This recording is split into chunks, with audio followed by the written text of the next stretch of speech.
Après le vide, c'est le podcast qui donne la parole aux expériences de post-violence sexistes et sexuelles et à la santé mentale. Je suis Romane, sophrologue spécialisée dans l'accompagnement des victimes de relations abusives, et je te donne la parole sur le podcast. Bonjour à toutes et à tous, j'espère que vous allez bien. Bienvenue sur le podcast d'Après le vide. Aujourd'hui, c'est Louise que je reçois au micro du podcast. Louise vient nous raconter les violences psychologiques et sexuelles qu'elle a subies de la part de 2 de ses ex. Son témoignage est en 2 parties, et dans ce premier épisode, elle nous raconte les débuts de sa toute première relation, qui, vous l'entendrez, n'a pas commencé de la meilleure des façons. Elle reviendra aussi sur l'emprise, la manipulation, la culpabilisation, mais aussi sur la chute du peu de confiance en elle qu'elle avait. Je vous laisse avec le témoignage de Louise et je vous souhaite une bonne écoute. Salut Louise. Bonjour. Ça va ? Ça va. Ça va. Très bien. Eh bien, on a déjà pu lire ton témoignage en anonyme sur Insta. Et aujourd'hui, tu as décidé de venir au micro du podcast pour nous le raconter peut-être plus en détail, pour revenir peut-être sur des points plus précis.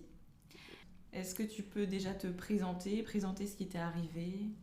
Je m'appelle Louise et du coup j'ai été violée par les copains, j'en ai eu 2, de mes 15 ans à mes 19 ans environ. Tu sais plus quoi dire, comment je dis, pas de désolée. Je reprends la main. Donc tu as été violée par 2 de tes ex, de tes 15 à 19 ans. Ok. Est-ce que tu peux nous raconter peut-être déjà ta première relation, comment ça s'est passé ? Est-ce que tu avais eu des éléments un peu déclencheurs ? Est-ce qu'il y a des choses qui t'ont mis la puce à l'oreille ? Elle est horrible cette expression. Il y avait déjà le fait que la relation elle partait pas trop sur de bonnes bases. Déjà, un petit conseil, surtout pas se mettre rapidement avec quelqu'un, c'est jamais bon. Les 2 fois je me suis mise trop rapidement avec, ça a mal fini. Et du coup, ça faisait 2 jours qu'on était ensemble, vraiment. Je me souviens, on s'est mis ensemble un jeudi. On avait commencé à se parler le dimanche. C'est vraiment trop rapide. Déjà, la passion, ça sonnait mal. Et le samedi, il me dit oui, il y a une petite fête. Pardon, je prends des voix bizarres quand je raconte. Mais il n'y a pas de souci, tu peux prendre des voix bizarres. Si tu as besoin de te mettre dans un mood, il n'y a pas de souci, vraiment, aucun problème. Il y a une petite fête dans tel village, je vais y aller avec des copains. J'étais là, youhou, d'accord, pas de souci, va t'amuser, mon grand. Et le lundi, la petite sœur, une amie de ma petite sœur, désolée, c'est l'émotion, t'inquiète raconte pas. À ma petite sœur qu'elle a vu mon copain, parce qu'en fait il était très apprécié, et donc il était un peu connu, surtout qu'il était dans une filière qui était, comme il foutait beaucoup le bordel au lycée. Du coup, cette classe-là, comme elle était petite, en plus ils étaient assez connus au lycée, et donc on savait qui c'était, quoi. Et donc une certaine popularité. Voilà, que j'ai toujours fui d'habitude d'ailleurs. Alors pourquoi cette fois non ? Et donc cette amie dit à ma sœur, j'ai vu et elle me dit oui, son copain il a été vu en train d'embrasser une autre fille. Moi je me dis non mais c'est des on-dit, tu veux pas y croire. Oui, je me dis il y a des gens qui peuvent essayer de foutre de la merde, surtout qu'il était un peu connu, que je savais qu'il y avait pas mal de filles qui étaient là mignon celui-là. Et du coup je m'étais dit croire ce genre de choses, je vais essayer de lui faire confiance quand même malgré tout, Oui. Et du coup il y a une espèce de voile qui se met un peu, voilà, tu veux pas y croire. Je me dis hop, je ferme les yeux et je continue, quoi. Mais en lui posant des questions, malgré tout je gardais l'histoire un peu en tête, parce que c'était non mais en fait non mais c'est pas ça qui s'est passé, je l'ai repoussée parce qu'en fait elle m'a tirée, et cette fille était au lycée. Elle était plus petite que moi, elle devait faire 1m50 maximum, il disait 1m80, j'étais là, elle l'a tirée en dehors du... Il y a un rapport de taille. Il y a quelque chose qui ne concorde pas. C'est quand même bizarre. C'est marrant, si tu fais 2 fois sa taille, quand même réussi à te sortir de la salle, quoi. Non mais j'avais bu, ok, bon. Ok, ça m'était resté en tête, et du coup, déjà des petits éléments comme ça. Et dès que je leur parlais, ils s'énervaient direct et tout. Arrête là. Quand je leur... Déjà, j'avoue que quand je l'ai rencontré, là, je réalise encore plus. J'aurais dû voir les red flags, il y en a beaucoup. Je suis restée 2 ans avec 2 ans, alors que dès le début, petit souci quoi. Mais tu vois pas ça au départ. Exactement. Tu veux pas voir en plus. Je l'idéalisais trop parce que du coup, j'en avais entendu de manière idéalisée aussi d'autres, de tout le monde en fait. Le cliché finalement du gars populaire qui est rigolo, beau, que les filles veulent avoir. Voilà.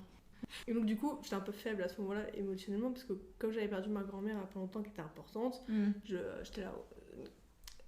Je ferme les yeux. Allez, on ne va pas subir une séparation, même si c'était pas très longtemps, avec mon premier vrai copain, on va dire. Et ça aurait rajouté trop de choses. Les fêtes de Noël approchaient, je me suis dit, wow, passer une bonne fête, quoi, peut-être. Et du coup, je ferme les yeux. Et ça se passe, même s'il y a déjà pas mal de trucs qui... rien que dans notre relation... c'était...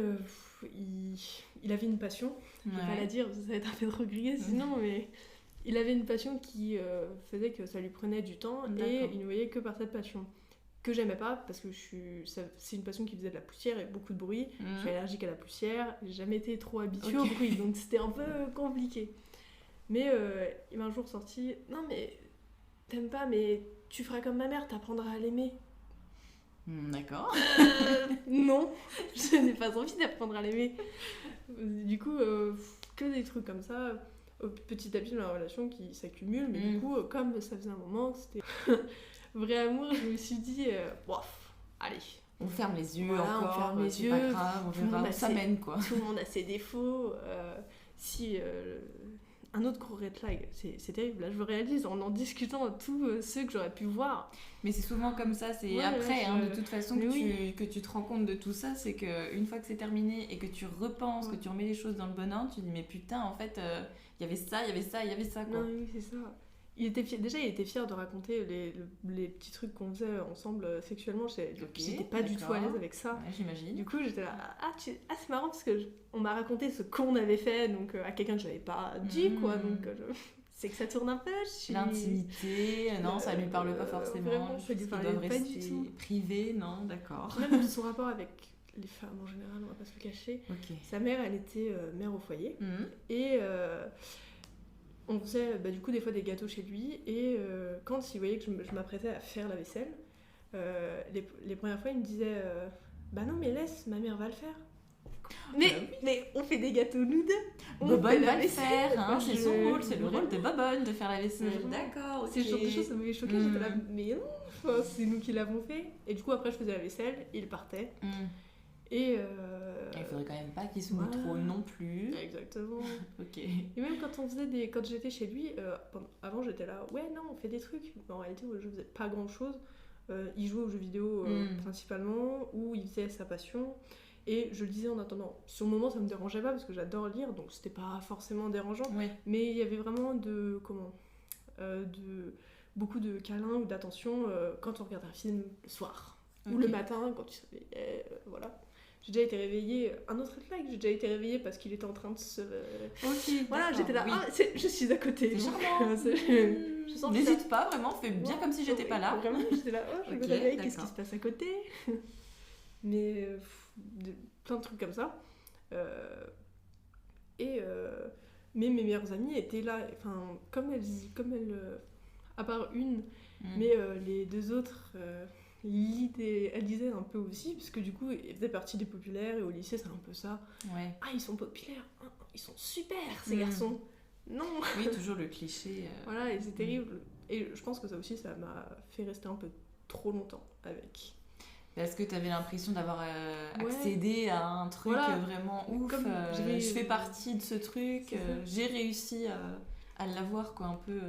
Comme j'ai été harcelée, en plus j'avais une très faible estime de moi, donc comme il était populaire, je me disais waouh, un populaire qui s'intéresse à moi, qui me trouve belle, tu te sentais un peu genre valorisée et tout, Même traîner avec lui, même si ça me gênait un peu parce que du coup ça regardait beaucoup, ça critiquait beaucoup, je me disais waouh. Maintenant j'ai assez de valeur pour le regard des autres. J'ai assez de valeur pour qu'on me critique, alors qu'avant juste on m'aimait pas, on m'insultait, etc. Donc c'était... Tu te sentais plus transparente, plus tout ça, C'était mieux parce que il y avait pas, j'étais plus haha, regardez-la, celle-là, j'étais la copine de telle personne, regardez-le, OMG, il est trop beau. Du coup, j'étais un peu plus en transparence, donc c'est vrai que ça m'arrangeait un peu aussi, quoi. Et la première fois que c'est arrivé, en fait, on était chez moi, on a vu une grosse journée, j'étais claquée, vraiment épuisée. Ouais. En plus, à cette époque-là, je dormais... Enfin, depuis un moment, je dormais hyper mal. Du coup, j'ai énormément d'heures de sommeil à rattraper. Du coup, comme j'ai du mal à dormir toute seule, parce que j'aime pas, je suis obligée d'avoir du bruit quand j'essaie de m'endormir et tout.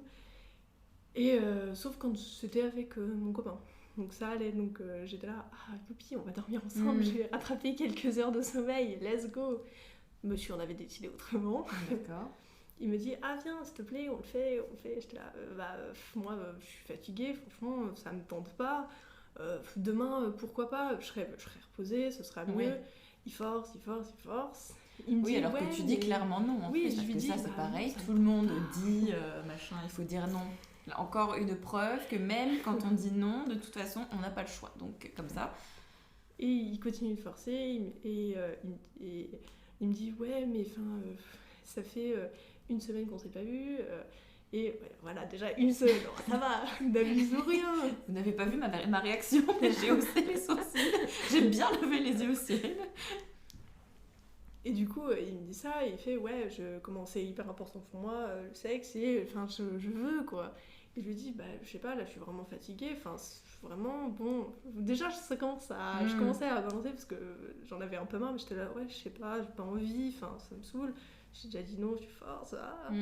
Et on a fini par le faire. Donc évidemment, t'as cédé en fait, oui, c'est ça, pour avoir la paix, pour être tranquille, parce c'est plus comme ça. Je voulais dormir, ça faisait 20 minutes qu'il forçait, j'étais là, waouh. Oui, en gros, c'est je lui donne ce qu'il veut et comme ça j'ai la paix et je peux. Comme ça après gros dodo. Mais bah oui. Et donc on le fait, il le fait, voilà.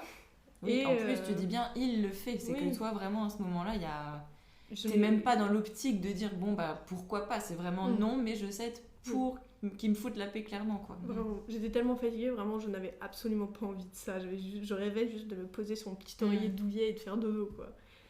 Et donc il le fait, je n'ai jamais été aussi inactive, j'ai vraiment morte pendant qu'on le faisait, pour bien lui faire comprendre que moi je voulais pas, moi ça me plaisait pas, que je cédais pour qu'il me lâche. Et donc après c'est horrible. il termine, et donc je vois qu'il est énervé, je fais qu'est-ce qu'il y a? Et il fait non mais t'as vu ce que t'as fait, c'était nul, ça a jamais été aussi nul, si tu me refais ça je vais te quitter parce que ça a jamais, j'ai besoin que ce soit bien, c'est nul là, c'était à chier, etc. J'étais là waouh, du coup je me suis mise à pleurer parce que j'étais là quoi, mais attends, mais je voulais te faire plaisir. Donc il vient complètement flinguer ta confiance, ton estime, il te fait culpabiliser, il te fait du chantage, et en plus de ça il ne gère même pas sa colère. Oui. Je le voyais. Qui devrait tourner plutôt vers lui en fait, plutôt que vers toi. Il était là, oui, ça a été nul pour moi. Comment j'étais là, peut-être que s'il avait écouté, que le fait que tu lui aies dit non, ça aurait été mieux le lendemain, comme tu lui avais éventuellement proposé, quoi. Évidemment, premier amour, tout coup, je pleure et je m'excuse, parce que voilà, la faiblesse.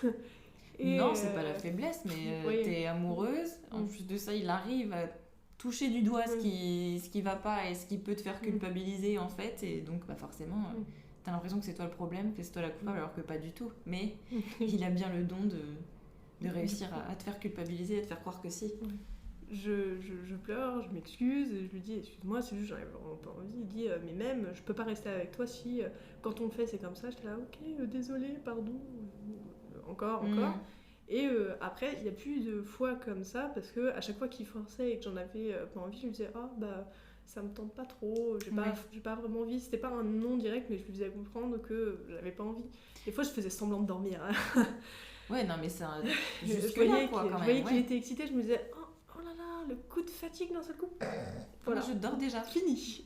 Une demi-seconde. Ouais, non, mais t'en es quand même à trouver des putains de tactiques pour. Des tactiques, je sais pas comment on pourrait dire ça, mais en tout cas des moyens de ne pas te laisser faire, entre guillemets, quoi. C'est horrible. Et du coup, y a des fois où quand même. Le laisser faire d'ailleurs, pas te laisser faire. J'étais pas fatiguée, donc même faire semblant de dormir. J'ai jamais été très douée pour l'acting, donc. Pas une grande comédienne, donc. Voilà. Donc des fois ça passait parce que j'étais vraiment fatiguée, donc ça avait vraiment l'air de passer, mais des fois j'étais là, j'ai pas envie, mais ouais, vas-y. Je simulais un petit peu pour pas me reprendre des mêmes réflexions, évidemment. J'étais là, oh oui, continue, vas-y, oh là là. Ouais, pour flatter ton ego, lui faire croire que c'était super, que tu as pris ton pied, alors que déjà t'as pas envie, tu te forces. Ouais. Et en plus de ça, t'es obligé de simuler pour que ça dure le moins longtemps possible et que... Monsieur ne ressentait rien quand il y avait un préservatif.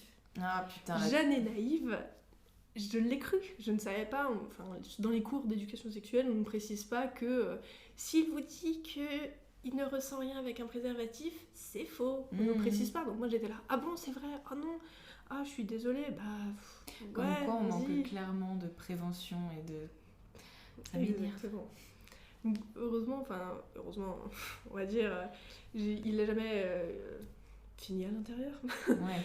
Mais ça a toujours été fait à l'extérieur, mais du coup, c'était déjà, voilà. Déjà, t'as la peur de choper ne serait-ce qu'une IST, une MST, la peur en plus de ça de tomber enceinte, et c'est toi qui les emmerde en fait, c'est pas lui. Oui. Donc, c'est en partie à cause de ça que j'ai pris la pilule, d'autres raisons aussi, notamment les douleurs insoutenables, mais en partie à cause de ça, parce que j'étais là, je sais que même si... il se retire, ça peut arriver. Ça, on l'explique dans les cours d'éducation sexuelle, heureusement. Oui, génial. Du coup, je savais, donc je voulais quand même, en plus des douleurs, prendre quand même mes précautions un minimum, quoi. Et faut jamais faire ça. Hein. Jamais prendre pour que monsieur soit satisfait. Jamais prendre la pilule, c'est nul. Ça ne tire que des problèmes. C'est pareil, c'est le cliché de c'est à nous de gérer la contraception et puis eux tranquilles. Ah ben non, les pauvres chouchous, ils ressentent pas de plaisir avec un préservatif.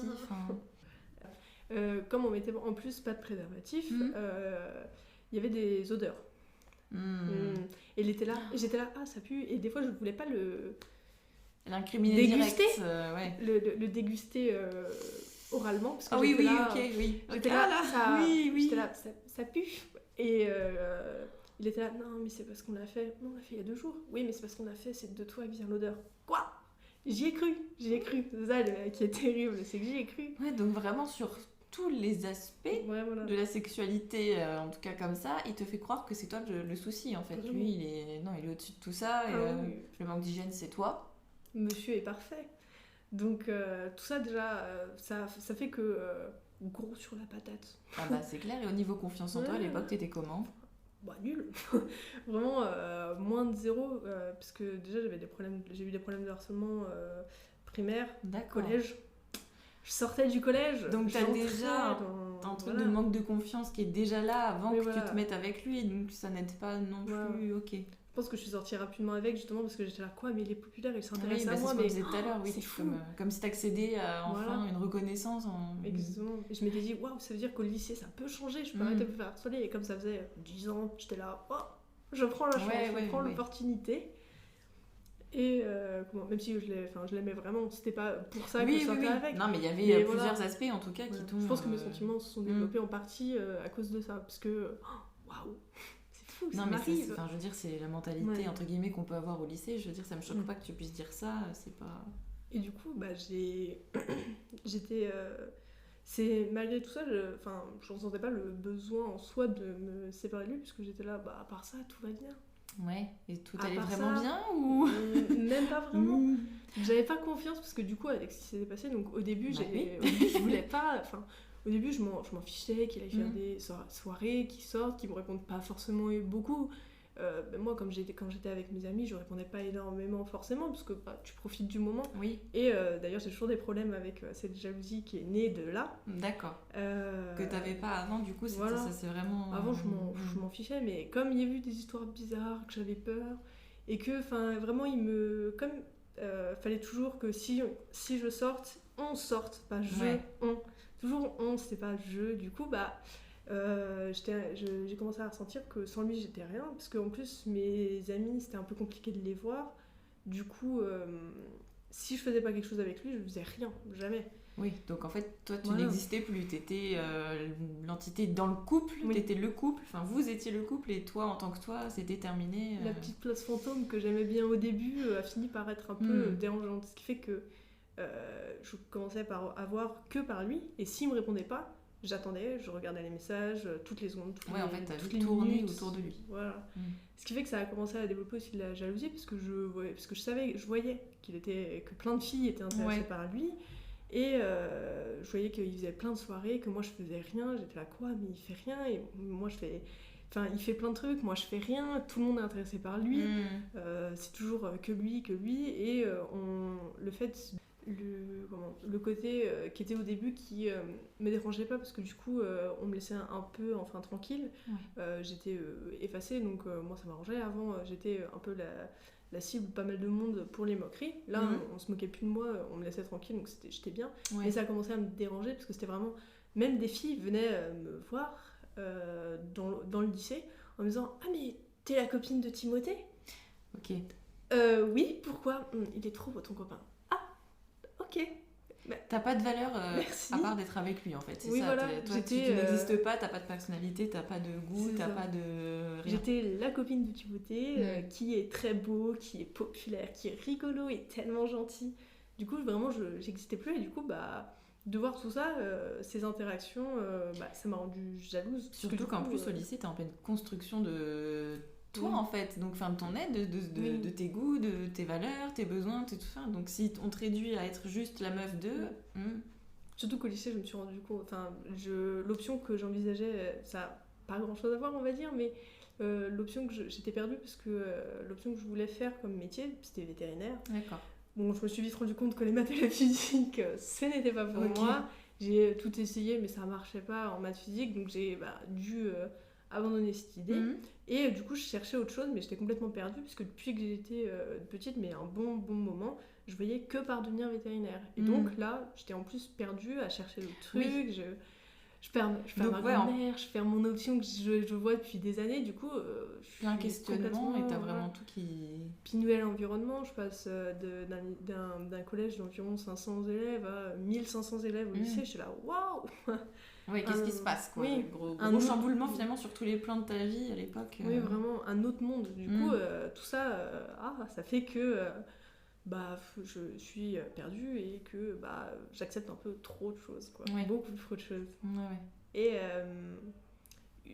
un autre truc qui fait que du coup j'ai pris en jalousie, c'est que donc j'avais une meilleure amie, j'ai une grande sœur, une petite sœur et j'avais 2 meilleures amies. Donc on avait fait mon anniversaire chez moi et donc on était tous installés sur le canapé, on regardait un film, etc. Et quelques temps après cet anniversaire-là, qui s'était en soi sur le moment très bien passé, j'apprends que quelqu'un a fait du pied à Timothée pendant cet anniversaire, quand on était sur le canapé. Mais comme on était recouverts sous les plaids, ça se voyait pas. J'étais là, comment ça quelqu'un t'a fait du pied? Mais et ça c'est ma famille qui te le dit? Oui. Ouais, donc alors après il y a aussi son interprétation. Et du coup j'étais là, comment ça quelqu'un t'a fait du pied? C'était mes parents, mes sœurs et mes meilleurs amis. Comment ça quelqu'un t'a fait du pied? Tu veux dire dans mon cercle? Oui. Et vite il s'était rattrapé en disant non mais ça devait être une erreur. Mais il joue dessus quand même quoi. Oui voilà, je l'avais gardé en tête parce que j'étais là, c'est trop bizarre. Et ma meilleure amie de l'époque, au début, j'en avais une qui était assez passive sur lui, elle s'en fichait un peu, enfin c'était pas qu'elle l'aimait pas, mais elle en pensait trop rien. Mon autre meilleure amie le détestait. D'accord. Non mais t'as vu comment il est, enfin vous êtes pas fait pour être ensemble, il est pas cool avec toi. Alors c'était vrai, mais j'étais là, non mais si, c'est juste que vous traînez pas beaucoup ensemble, tu vois pas, il est très gentil. Tu lui trouvais des excuses un peu. Oui voilà. Puis en plus j'arrivais pas à vraiment mettre le mot sur le fait que j'étais faite violer par lui parce que comme des fois j'avais envie, malgré tout j'avais une libido quand même. Et du coup comme ma libido entrait seulement en jeu dans ma vie on va dire, je connaissais pas trop ça, donc j'étais un peu perdue, j'étais là, ah non ça peut être normal. Et du coup je me disais non mais voilà c'est tout, c'est comme ça.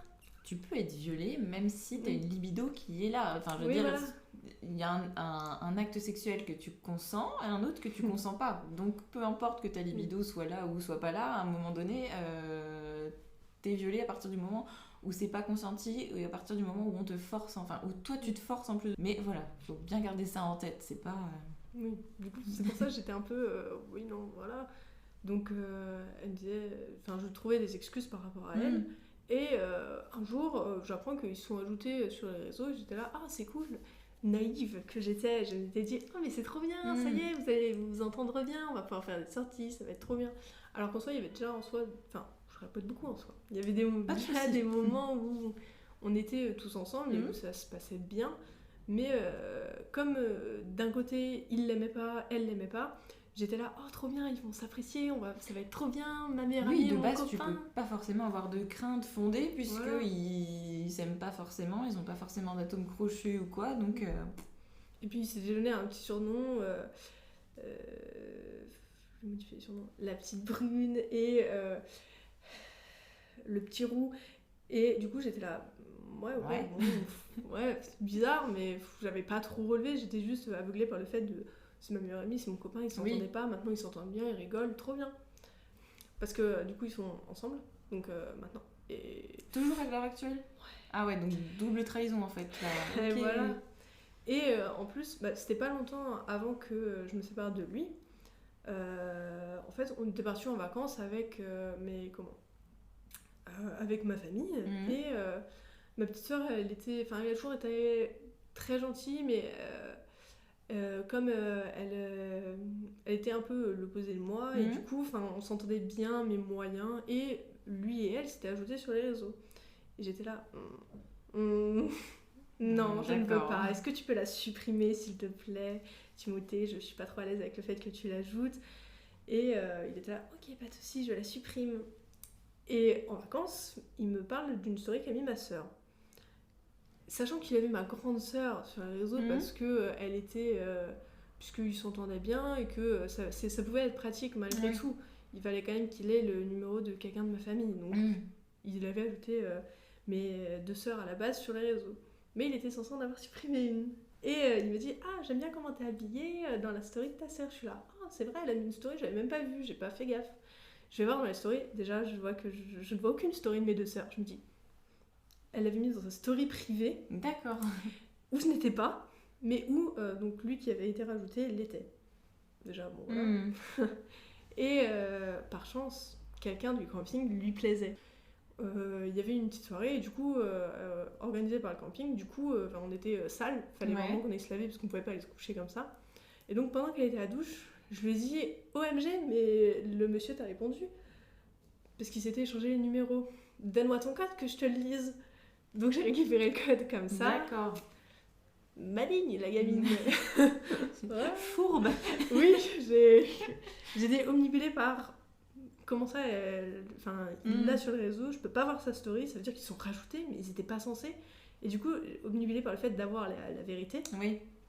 Et du coup, quand elle s'endort, je prends son téléphone et je vais regarder toutes les discussions qu'ils ont sur Insta, qu'il avait supprimées, parce qu'il supprimait toutes les conversations qu'ils avaient. Pour cacher, en plus. Donc j'imagine que tu as trouvé des choses... Voilà. Okay. Il avait fortement insisté sur le fait que « Ah, mais cette photo que tu as mise en story, on dirait que tu es nue dessus par rapport à la couleur de ton haut. » Ah, ok, d'accord. Mais on dirait que tu es nue dessus. Ok. Même ma petite sœur, on voyait qu'elle savait pas trop quoi répondre. Enfin, c'est bizarre de recevoir ça. Oui, oui, surtout que c'est quand même ta sœur, quoi. Bah ouais.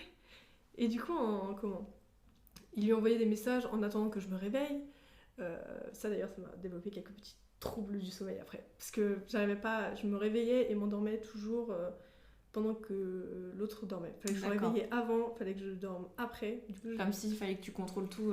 Voilà, pour être sûr qu'il parle pas à quelqu'un, que je le vois pas et que ça se reproduise pas, mais avec d'autres filles qui pourraient arriver pire. Donc déjà ça, là, la confiance, la jalousie, elle a explosé. Bah oui, j'imagine, ouais. Et c'est même pas... il voulait vraiment me renfermer sur lui. Et du coup, mais de tout le monde. Et c'est quand il a commencé à vouloir me renfermer de ma propre famille, mes cousins, cousines, où là, en fait, je sais pas, j'ai eu le déclic, mais même pas sur le reste, juste sur ça, où j'en avais marre de ça, d'être renfermée sur... C'est un peu ça. En fait, ma famille habite un peu loin, enfin, il y a quand même pas mal de routes, du coup, on les voit pas souvent. D'accord. En plus, cette cousine a fait un métier qui fait qu'on pouvait pas la voir souvent.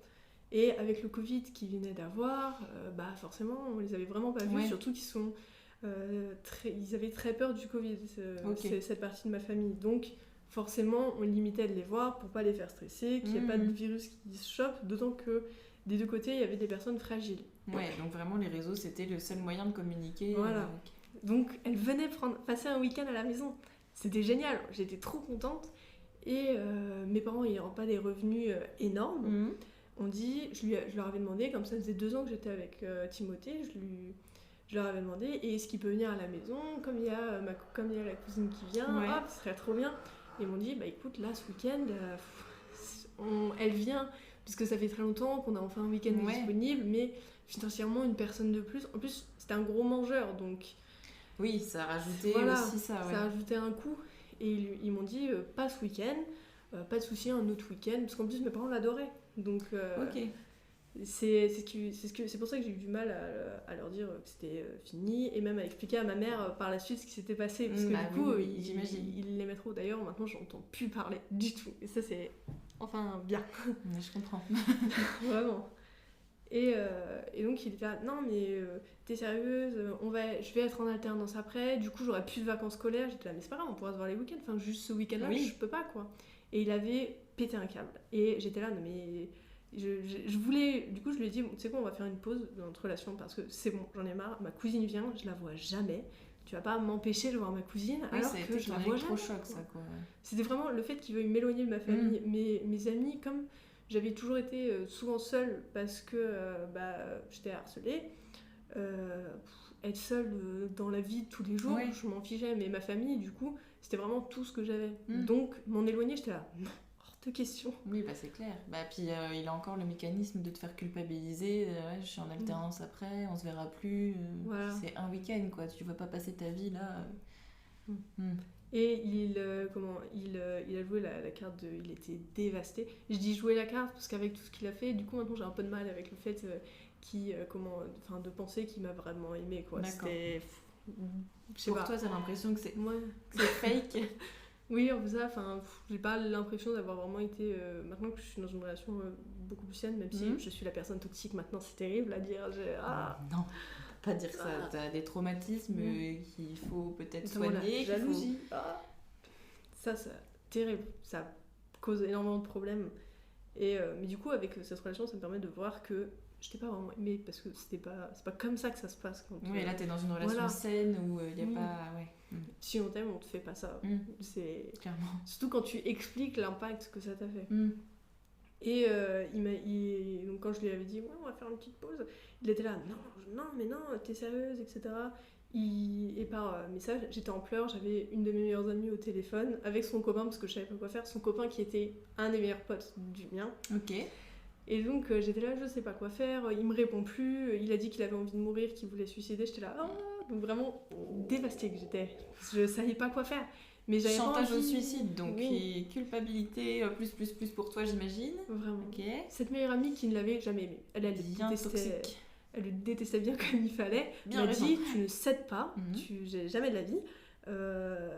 S'il le fait, c'est pas de ta faute. Enfin, tu lui as juste dit ça. Il y a des relations qui s'arrêtent et c'est fini. Elle avait réussi à pas me faire revenir sur ma décision.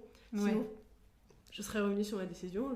J'ai juste modifié pour pas qu'il fasse de moments sur le connerie. Je lui ai dit, écoute, on fait une pause. Ça veut pas dire que c'est fini, mais là j'ai eu besoin d'une petite pause, quoi. Et du coup, donc je lui dis juste ça. Et il me dit, de toute façon, t'inquiète pas, j'ai rien fait. Il me renvoie un message comme ça, t'inquiète pas, j'ai rien fait. J'ai croisé ma mère. En gros, comme elle m'aime vraiment et que je compte vraiment pour elle, du coup, je peux pas lui faire ça. Donc, déjà, encore un peu plus de culpabilité. C'est un gros bébé, il a besoin d'attention. Vraiment. Du coup, j'ai encore un peu plus de culpabilité sur le fait que je le quitte. Et à chaque soirée qu'on faisait ensemble, on avait fait 2 anniversaires de ses potes. Et je savais pas gérer l'alcool. Parce que j'étais jeune, j'avais jamais trop bu. Et du coup, je savais pas quand est-ce qu'il fallait s'arrêter. Et en plus, j'ai le foie fragile, donc forcément, ça n'aide pas. D'accord. Du coup, ça a fait que les 2 fois, comme je connaissais pas ma limite, c'était les premières fois que je faisais des soirées. Lui, on avait déjà fait collège, etc. Déjà, boire au collège, même moi, boire au lycée à 15 ans, déjà, c'est... Je trouve... Tu faisais ça pour suivre un peu le truc un petit peu, parce que le goût... C'est pas quelque chose que t'aimes, que t'aimais déjà. très peu, même encore maintenant, je suis majeure, mais il y a très peu d'alcool que j'aime vraiment bien pour le goût. Oui, de base, c'est pas ton truc, voilà. de toute façon, et là, c'était plutôt pour le suivre et voilà. Pour... ouais, ok. Et sauf que du coup, comme j'avais jamais fait au collège, que j'avais jamais bu, bah je savais pas où était ma limite, et donc j'ai fini bourrée les 2 fois. Okay. Et notamment une fois où j'ai bu trop vite, la première, donc j'ai vomi partout. Et du coup, donc il y avait aussi le fait de, oui, regarde, je peux pas t'emmener en soirée avec mes amis, parce que regarde, t'as vu comment ça a fini, tu gâches les anniversaires, tu gâches les soirées. J'étais là, ok, pas de soucis. Ouais, tu fais honte, ok. Exactement, c'était vraiment, oui, tu fais honte en soirée, non, je t'emmène pas. Plutôt que d'être bienveillant et de te dire, bah écoute, il faudrait réduire et savoir un peu où est ta limite, ou si tu veux, je t'arrête. Ou être là et te dire, bah écoute, voilà, non, je pense qu'à partir de tel verre, tu devrais peut-être éventuellement calmer le jeu. Non. Oui, non, vraiment. Ce qui fait que, bon, voilà. Et comme c'était vraiment arrivé à une période où je commençais à en avoir peut-être un peu marre de toutes ces réflexions, même si je l'aimais toujours, j'en avais marre de ces réflexions. Je me lie d'amitié avec mon deuxième copain justement du podcast. Au début, c'était vraiment juste de l'amitié parce que je m'entendais hyper bien avec et que il s'entendait déjà hyper bien avec la meilleure amie que j'avais gardée. Parce que mes 2 autres meilleures amies, peu de temps après que je me sois... Déjà un peu avant, quand ça commençait à aller vraiment mal avec Timothée, on a commencé à s'embrouiller un peu plus souvent, à s'éloigner, elle pouvait plus jamais sortir, etc. Elle nous prenait la tête, je dis nous, parce que du coup avec mon autre meilleure amie, on faisait un petit groupe de 4. D'accord. Et à nous, en fait, elle nous prenait la tête, parce qu'on sortait sans elle, alors que dès qu'on leur demandait, bah elle disait non. Ce qui fait que ça a déjà mis un petit fossé. Ouais, il y avait une distance qui se mettait toute seule, quoi. Et du coup, déjà, c'était... je pense que c'est pour ça que je suis restée un peu plus longtemps encore avec lui, parce que j'étais en train de perdre peu à peu 2 meilleurs amis que j'avais depuis la 5e. C'est très long. Ça faisait déjà presque 4 ans que... Enfin, même 4 ans, parce que c'était vraiment à la fin, donc ça faisait même plus 5-6 ans qu'on était meilleurs amis, donc c'était une grosse partie de mon amitié. J'ai jamais eu d'amitié aussi longue, ce qui fait que vraiment j'y tenais à ces amis, quoi. Oui, donc t'avais aussi ce truc d'être forcément triste de perdre tes amis en plus du reste. Oui, ce qui fait que ça allait pas trop, et à cette époque-là, dès qu'on me complimentait un peu, après j'en faisais trop sur ce qu'on m'avait complimenté, donc j'avais bu quelques verres, et mon autre amie, qui n'a pas du tout le même gabarit que moi, elle était morte. Et je l'aidais à m'en occuper, comme c'était l'anniversaire de son copain, on voulait pas trop, même elle pleurait parce qu'elle voulait pas trop être une charge pour lui. Je lui ai fait, mais c'est pas grave, je suis là, je m'occupe de toi, quoi, c'est pas grave, je te tiens le seau, vas-y, je te tiens les cheveux, fonce. Et donc je m'en occupais, et après en redescendant, pendant qu'elle se reposait, on m'a dit, waouh, franchement, je suis étonnée, tu tiens bien l'alcool. Parce que ta meilleure amie, elle a pas tenu aussi bien. Alors déjà, je comprends pas comment j'ai pu prendre comme un compliment maintenant avec le recul, parce qu'elle avait vraiment pas le même gabarit que moi. Elle doit faire moitié de mon gabarit, ce qui fait que c'est logique qu'elle puisse pas, que je puisse tenir plus l'alcool, une certaine quantité d'alcool qu'elle. Mais j'ai pris comme un compliment, et du coup après, j'ai bu avec des mélanges rhum blanc, vodka, terrible, en shot. Ah oui. Parce que j'étais là, bien sûr que je tiens bien l'alcool, évidemment, regarde, je te le prouve encore plus. Oui, tu veux prouver. Ouais. Et ce qui est je pense qu'un des facteurs qui a fait que ça a été plus facile de rompre avec lui, ça a été que je me souviens qu'à moitié du coup de ces petits détails-là, je vais pas le cacher. Mais quand il m'approchait, quand j'étais bourrée, j'avais peur et je m'étais mise à pleurer pour pas qu'il m'approche. Là j'ai réalisé, oh, il y a peut-être un souci, tiens. Instinctivement, je voulais pas qu'il m'approche, je voulais pas être entourée par lui. J'ai préféré être entourée par la mère de qui on était invité, chez qui on était invité, que je ne connaissais absolument pas. D'accord. C'est elle qui a réussi à me rassurer, à me faire arrêter de pleurer, à me faire boire de l'eau, etc., qui s'est occupée de moi au final. Parce que je voulais pas que lui m'approche. Alors que c'était mon copain, c'était censé quand même, voilà.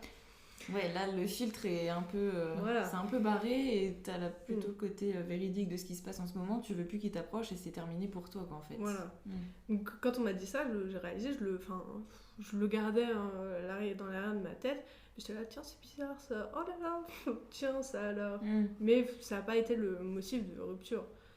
Et du coup, voilà. Bon, après, le déclic, ça a été le truc avec ma cousine. 2 jours après, j'ai eu besoin d'aide de 2 autres amis pour écrire le message de rupture. Et encore une fois, toujours la culpabilité du quoi, mais tu te rends compte, j'ai fait une crise d'angoisse ce matin au travail parce que je suis pas bien à cause de ça, j'ai dû appeler ma mère. Et là, tu me quittes comme ça alors que je suis au travail. Après, enfin, j'allais dire à sa décharge, mais c'est... Enfin, je comprends ce que tu veux dire. Mais... Je venais d'ouvrir ces messages, on avait préparé le message avec mes amis, et je venais d'ouvrir ces messages, je lui disais ouais non mais aujourd'hui encore une fois, j'étais grave pas bien que de savoir tout ce qui se passe entre nous, etc. Mais ça faisait 2 jours déjà que c'était cette situation, et je recevais des messages pour ça, tout le temps. Et donc j'ai pas fait attention et je lui ai envoyé le message de rupture. Ouais. Donc c'était peut-être un peu brutal sans répondre. Bon, après lui il était aussi aussi brutal avec toi, il prenait pas de pincettes et je pense que quand déjà en plus c'était en face à face, donc je pense pas que vraiment il faisait attention à comment il disait les choses et à comment toi tu te sentais en plus quand il te... Quand il te forçait et quand il te balançait des horreurs à la tête, mais bon. Et du coup je lui ai réexpliqué tout ce qui allait pas et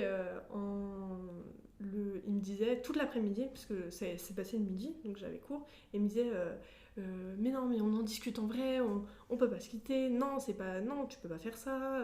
Oui, tu lui échappes, donc il commence à flipper, bah oui. Et répéter comme ça, etc. Et je finis par lui dire écoute, il y a des trucs, même vis-à-vis de mes parents, des fois, t'es pas respectueux. Genre, c'était avec mes parents rentrent du travail, qu'ils soient là et qu'ils soient allongés sur le canapé et qu'ils ne se lèvent même pas pour dire bonjour à mes parents, genre juste il leur serre la main, il reste allongé en leur serrant la main. Ouais, donc il a vraiment des petits soucis quand même à beaucoup de niveaux.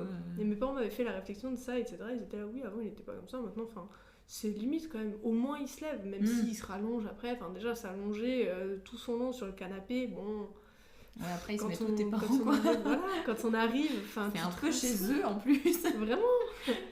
Donc, tout ça, ça nous plaît moyen. Et donc, je lui en ai parlé, je lui ai fait, puis même ces trucs-là, avant tu le faisais pas, maintenant tu deviens respectueux sur tel truc. Et il m'avait sorti, ouais, ma mère aussi, elle te trouve respectueuse parce que t'as fait ça. Alors que, en fait, j'avais peut-être un peu répondu sèchement à sa mère, ou à moitié répondu, parce que j'étais en train de travailler. D'accord. Et donc, comme je travaillais, je faisais attention à ce qu'elle me disait, mais évidemment, je répondais pas comme d'habitude. T'étais pas 100% concentrée sur... oui. Donc, il m'avait dit un truc comme ça. Et après ça, j'étais là, bon, d'accord, même si même ses parents, c'est fini, c'est bon, je suis tranquille. Il est venu chez moi le soir, parce qu'il avait son permis. Donc il est venu, et il a pleuré. Il a fallu que je le prenne dans mes bras pour qu'il arrête de pleurer, etc. Ouais. Et monsieur était un cœur de pierre qui ne pouvait pas parler à ses amis de ce qui n'allait pas. Et tout content, il m'envoie un message... après, parce que du coup mes parents m'emmenaient sortir parce que ça faisait 2 ans, ils savaient que j'étais pas bien par rapport à tout ça, que j'avais beaucoup pleuré à cause de ça, du coup ils m'ont dit viens, il y a un petit film qui a l'air sympa, on va au cinéma, on va manger dehors, on va te changer les idées, c'est pas grave, t'inquiète, on est là pour toi. Et donc on mange tranquille et je reçois un message de lui qui me dit j'ai réussi à en parler à tel ami, je suis super contente, j'ai réussi à m'ouvrir à mes amis, mon cœur. J'étais là, par contre, ne m'appelle pas comme ça, on n'est plus ensemble, c'est véridique, on n'est plus ensemble. Ouais. Quoi, mais je croyais que si j'arrivais à en parler, que là ça commence à aller mieux, on peut réparer. En fait, il fait les pseudo-efforts, si on peut dire ça comme ça, trop tard quoi. Voilà. Toi, c'était terminé. Il faisait des semblants d'efforts, je lui disais, par exemple, des amis, si ça va pas, de certains trucs, il y a des trucs, je peux pas trop t'aider, je comprends pas bien, voilà. Et c'était un des points qui faisait que ça m'énervait qu'il décharge toujours tout sur moi, alors que j'avais déjà mes problèmes. Je lui ai dit écoute, essaie d'en parler peut-être à certains de tes potes, parce que ils peuvent plus t'aider, c'est des garçons de ton âge, dans ta filière, ce sera peut-être mieux que moi, qui en plus il connaît pas grand chose même en relations sociales. Tu peux peut-être trouver un peu mieux certains trucs avec tes amis. Et toi, quand ça n'allait pas, tu pouvais compter sur lui ou pas du tout? Pas vraiment, parce que je me souviens pas d'un réel soutien de sa part. Justement, j'étais un peu lâchée. Ah, ça va pas, non, mais t'inquiète, ça va passer. Et tu l'as déjà confronté au fait, justement, qu'il t'avait violée?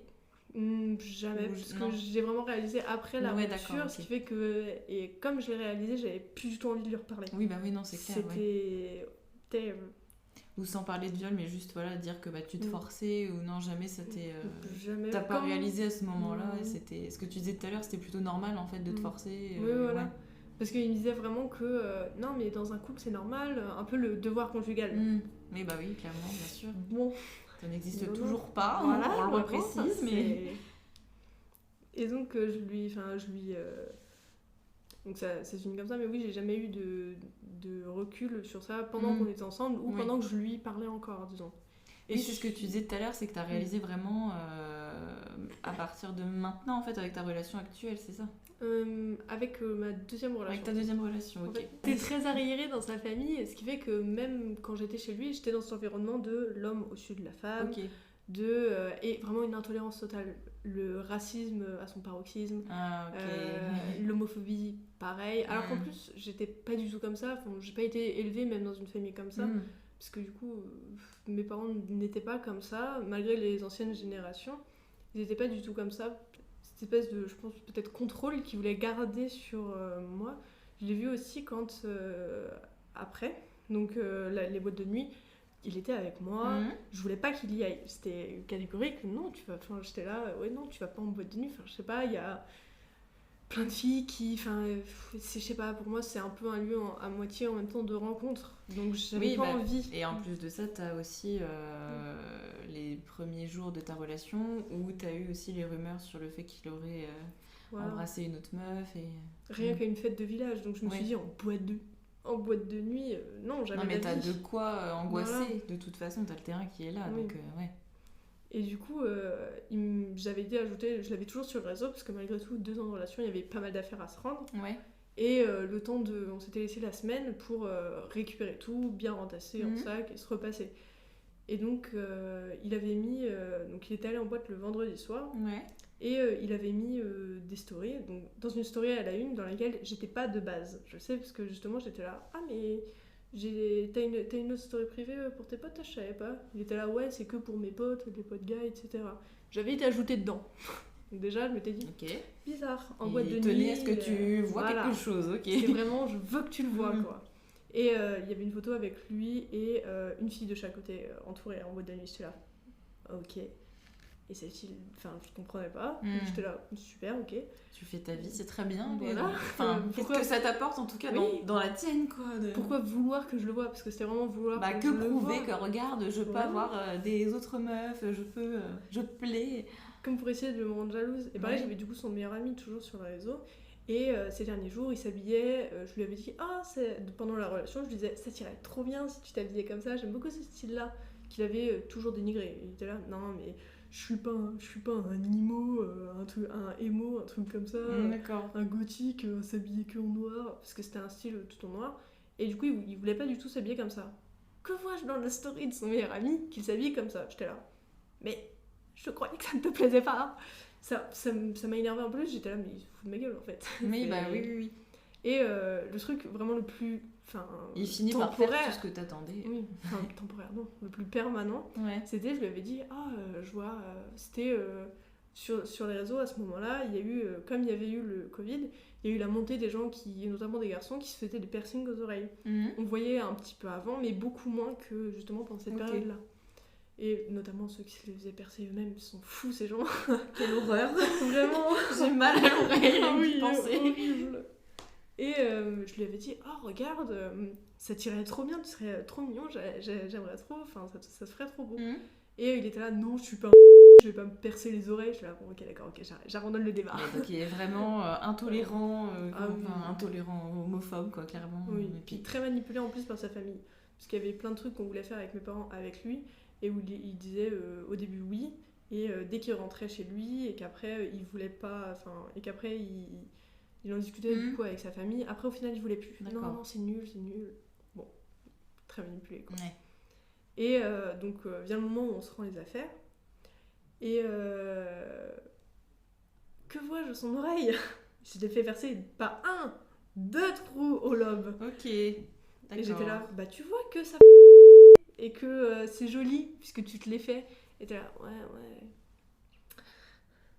Ça s'est calmé un peu au fur et à mesure, mais ouais, j'étais hyper énervée contre lui et aussi contre mes meilleurs amis du coup qui me lâchaient au pire moment. C'était vraiment à ce moment-là. Genre je leur dis j'avais besoin de leur soutien et j'ai eu le soutien que de l'une des trois. J'étais aussi énervée par rapport à ça, donc ça, plus mes meilleurs amis, plus tout. Il y a tout qui s'écroule d'un coup, en fait. J'étais tellement énervée que voilà, c'est pour ça que j'ai voulu faire cette bêtise. Heureusement, je ne l'ai pas faite. Et une bêtise que j'ai faite, il voulait absolument, il était obsédé par le mariage jeune. Il m'avait demandé en fiançailles. J'ai dit oui. Je lui ai rendu sa bague. Ça, c'est bien. Oui, mais vraiment, c'est ce genre de truc de toujours vouloir tout précipiter. Des bons red flags. Te mettre la bague au doigt, c'est aussi de te dire tu m'appartiens et t'es à moi et tu peux pas t'échapper, entre guillemets, quoi, c'est ça. Hein. C'était l'une des choses qu'il m'a dit justement. C'est vraiment l'une des choses en plus qu'il m'a dit pendant que je disais non, mais je veux plus qu'on soit ensemble, c'est bon, c'est mort, il y a trop de problèmes, j'en peux plus de notre relation. Il était là, mais tu te rends compte, on s'est fiancés, je l'ai fait alors que j'avais 17 ans, mais tu te rends compte, on s'est fiancés à 16 et 17 ans, alors que. 17 ans, ça, justement, aucun.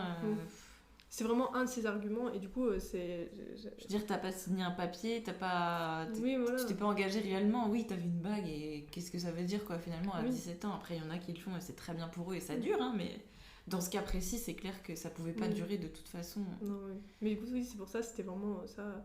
En plus, non, je réalise que des conneries. Ouais, vraiment la volonté de te dire, tu m'appartiens, t'es à moi, t'es ma chose, quoi. Tu es à moi pour tout le temps. Il était ravi de ma nouvelle option de métier d'ailleurs, puisque ça me permettait de rester chez moi, parce que c'était un travail de chez moi. Du coup, la phobie de sortir dehors, etc., elle s'est un peu décuplée, puisque du coup, j'avais le harcèlement derrière, les traumas du harcèlement qui restaient malgré tout, parce que du coup, j'ai jamais vu de psy, même encore à l'heure d'aujourd'hui, ni rien. Je devrais peut-être être. Et, après, tu fais comme tu peux, et puis comme tu veux aussi.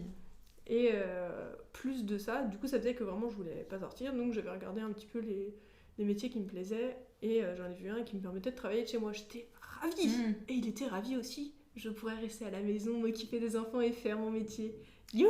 Et c'était bien sûr pas du tout la vie que tu voulais, j'imagine. Je ne voulais pas d'enfants. Donc, ah oui, donc il y avait en plus des désaccords par rapport à ça. Oui, ça me terrifie d'avoir des enfants. Quand je vois les répercussions sur tout, en fait, j'ai peur.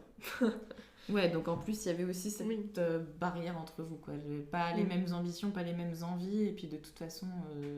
Comme pour sa passion. Non mais t'inquiète, tu voudrais des enfants, après tu vas en vouloir. Oui, tu dois t'auto-convaincre, en fait, que si, bien sûr, ton plus grand souhait dans la vie, c'est d'avoir des enfants, et puis la poussière, t'adores, en fait, t'éternues pas comme ça, c'est du plaisir, je pense. Bien sûr, j'adore ça. Voilà pour cette première partie. Vous retrouverez Louise la semaine prochaine pour la deuxième partie de son témoignage. Et si toi aussi tu veux raconter ton histoire, au micro du podcast, à l'écrit, peu importe, tu peux m'envoyer un message sur le compte Instagram d'Après le vide. À bientôt pour le prochain épisode.